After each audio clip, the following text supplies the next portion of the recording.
Hey guys, welcome back to the final Why You Should Play of the Big 2-5.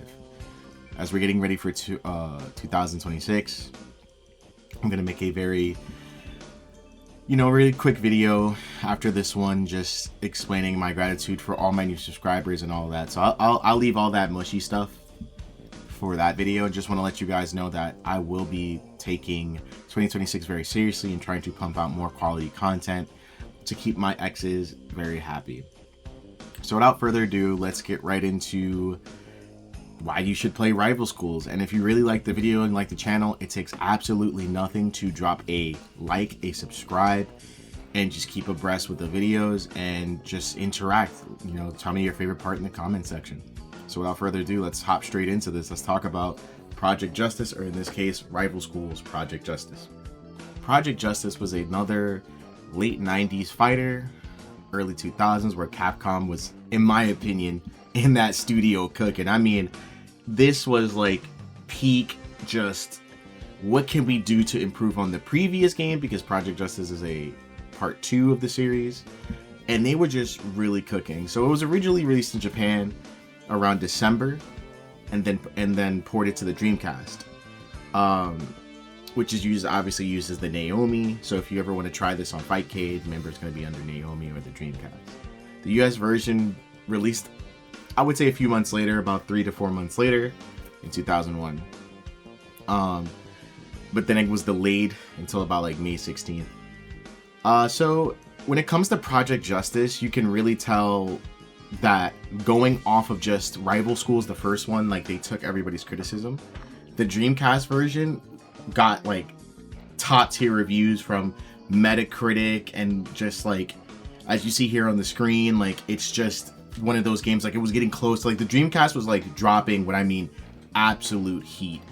The Dreamcast was definitely the time to be alive, even though unfortunately the Dreamcast sales didn't do so well. But I still say it created a subgenre of great music from video games, like great arcade portability. So if you're like really into like arcade games, even just outside of fighters, I would even just go as far as to say try out the Dreamcast. But this isn't a Dreamcast video, so we're gonna skip right past that and talk about the arcade mode. So your arcade mode in this game, I would say it's pretty like standard. It's not anything too crazy. You pick your 3 characters that you enjoy playing with and see how they interact with each other. But a little thing that they put in, which kind of surprised me a little bit, I guess on the replay, because I just didn't remember it as a kid, was the story mode. And you get to play with all the different, I guess you could say, schools. I don't know what you would classify them, but rival schools. So each school has a different like lead to the end of the game, where you fight the main boss. I'm not going to talk about too much of the story because I would want you guys to experience it, even though it's like 20 plus years later. But I would say still, it's a fun story mode. It's very simple. It's not anything too crazy. There's like a few cutscenes, but overall it's just your standard text box reading, which I for its time, I say it did good. We're spoiled nowadays with cutscenes and all this cool stuff, especially like Street Fighter 6. So Capcom was already on their way of making really good, just over-the-top fighting games. So I say the arcade and story mode are definitely worth a go-around. And just making sure that you get your full out of it. And I say especially for the home port or the console port, I say it's definitely something that keeps you engaged of playing every story and learning every character and how they play within the story. Because I'm going to get into this a little later in the video, but there's kind of a thematic reason why there's like 3 versions of like every character, kind of, or like Batsu. There's like 30 Batsus. But there's a reason for it. It's not just thrown in because, they made it, or at least made a thematic reason for it. It's not just, oh, Batsu forgot to wipe his ass today, so that's why there's ass wipe Batsu. And this one forgot to blow his nose, so now there's sneezy Batsu. So, it's not really, but there are thematic reasons. And I won't spoil it because it's actually pretty cool on one of the Batsus, at least, on why that one exists. So yeah, that, I guess you could say, concludes just that part of the arcade mode and story mode. Like the fact that a Capcom fighter was definitely having a story mode was pretty cool.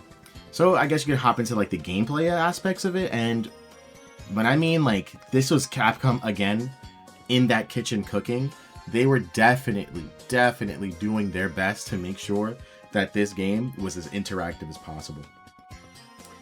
So you have basically within the realm of rival schools, every character basically has a role. You have like support or a damage dealer, assist. This game has assist, but it's not like Marvel vs. Capcom 2 where you constantly bring them out. These are more like buffs in a sense. So they either extend the combo through team up supers, or they give you a buff. So the two buffs they can give is a healing buff and also a, as the game calls it, guts up. So guts up gives you all 5 of your meters for using 3. So you get like 2 extra bars essentially for pressing it. The meter is called the vigor meter. You get up to 5, which is, you would think is a reduce, or like I guess you could say, what would you call like a reduction from rival schools, which came in from 9. So losing about 4 levels sounds bad, but it actually changes the pace of the game, and I believe it makes it a lot faster. And if you have all 5, you can use all 5 of your, all 3 of your characters to go really in and go nuts. So yeah, that's like really like the mechanics basic. You obviously have the tardy counter, which is basically alpha counter. You have, if someone was to use their assist, you can actually block their assist, and it puts you in this really cool like cinematic where whoever gets the first hit allows them to cancel it or continue it. So it adds, the mechanics of this game are very intricate, and I say it's worth a like sit down, and even if you grab the Capcom collection and just 2 and sit down and just kind of learn the game for fun, I say it's worth it. I don't know if the player base is still pretty high on the game, but I would say give the competitive aspect of just playing casuals, because the game can get really fun. I say every character is very diverse, so really learning, which we will talk about some of the characters later, and and how they fit in the world, just the main 3 characters. But yeah, the mechanics of the game are really cool. Just to talk briefly about the Dreamcast port, everything is pretty much the same. There's not much any different. But you do get a character creation mode, which is kind of cool because it allows you to like make your own fighter essentially. But the thing is, it's kind of like relegated only to the single player mode, which is kind of like a board game, as you see here on the screen. So it's like, And this was only in the Japanese version. This was not in the English version because they just didn't have time to localize it and put it in. So yeah, like without really getting down to the nitty gritty, that's pretty much just the basics of the game. So just we're gonna now talk about just characters and the stages and my favorite song, and that's pretty much it. We'll end it off with that. It's pretty simple. Rival Schools is such a, I say, intricate game that you should sit down and yourself learn. But without further ado, let's just hop right into the next segment, which is characters, stages, and music. So ending off the video with just talking about the character stages and the overarching like rating of the game. The characters, I would say, like we could focus on mainly, as you see on screen here. You have Hinata, Kyosuke, and Batsu. Their 3 is like basically like the Shotos of the game. Batsu is basically like your Ryu. He's balanced. He's good at close range, good at far range with his projectiles and axe kick. You have Hinata, which is basically like Ken. She's very short-ranged fighter. She's got a sidestepping Shoryuken. She's got like a nice little flame tatsu she does. Well, she's basically, the Ken and Ryu of the game. And Kyosuke is like the Chun-Li, very good at spacing. He's got a really great projectile. So these 3 kind of like are for the classic Capcom fighters.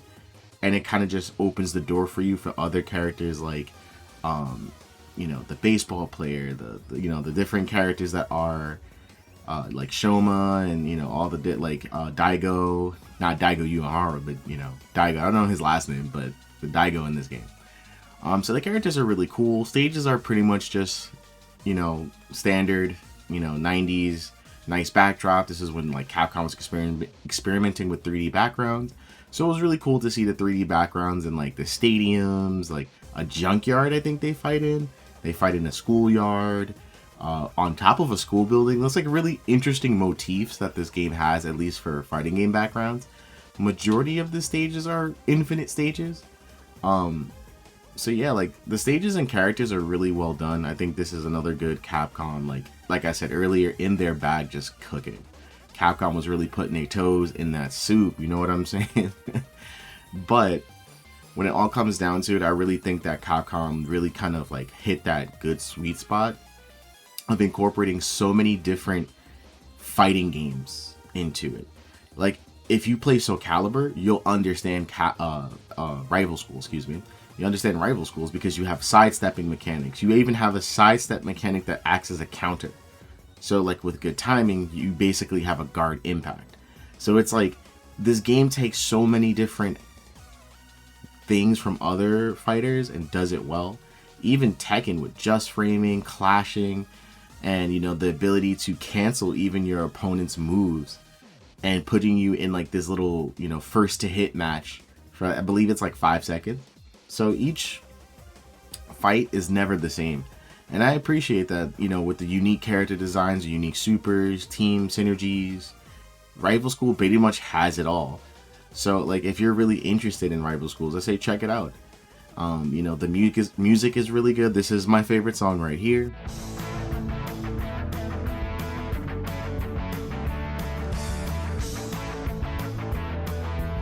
Yeah, I really enjoy that song from the series. I think out of both games, I think this song is like really encapsulates the style of I keep saying Power Stone, Rival Schools. I'm gonna leave that part in. Anyway, so I think that song really represents kind of what Rival Schools is about. So at the end of the day, I say if you have the collection and you just want to give it a try, like you don't even have to play competitively. I say just run the story mode. The game is good standing alone, and I do think it's worthy of a try to play and understand. I even may learn it, may even do some guides on it later, so look out for that. But I would say in terms of just ending off the episode, I would just say this game deserves about maybe, I would even go as far as to say 8.5 Akiras out of 10. I do think this is a very good standalone fighter that Capcom made that I would love to see them make a part 3, because Project Justice is part 2. So I would love to see them make a part 3. You know, Akira made her debut again back into the world of fighters with Street Fighter V, and she played really good, and she fit well into the Street Fighter series. You know, being one of the few characters who made it out of their own game from Rival Schools. Technically Sakura is also in it, but she's in Rival Schools 1, not 2. So it's really cool to see, you know, the world of Street Fighter, I guess you can call it, you know, with Fatal Fury, not Fatal Fury, the one with Hagar. I can't remember the name offhand right now, but that game, the game with Hagar, Cody in them, and, you know, having Rival Schools in there is really showing the versatility that Capcom has. And I would like for Capcom one day to make like a Capcom fighter with all their characters spanning from different, you know, games all around. So with that, we'll end the video saying, maybe, you know, why you should play Rival Schools Project Justice. It's definitely a good game to try, and I hope this video has inspired you to play it. I should have another video coming up soon, since Christmas is literally right around the corner, and this is going to be the last 2 videos of 2025. So I would like to say thank you again, and look out for my Christmas video. And with that, I say, remember guys, stay my X's. Peace.